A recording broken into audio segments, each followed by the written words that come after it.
আসসালামু আলাইকুম। আমি এই মুহূর্তে রয়েছি মসজিদে নববীর গেটের ঠিক অপোজিটে। এই পাশেই সুন্দর একটা ক্লক টাওয়ার আছে, ছোট ক্লক টাওয়ার। আর এই পাশে সুন্দর একটা ফোয়ারা।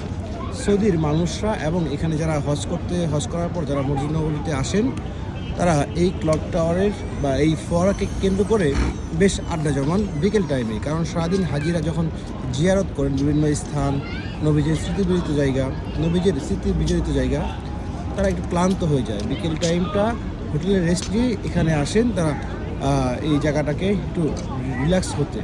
জায়গাটি বেশ সুন্দর, আমি ঘুরে ঘুরে আপনাদের দেখাবো। এটা হচ্ছে সুক বলা হয় বা কুবা মসজিদ রোডের মাথায় এই জায়গাটি।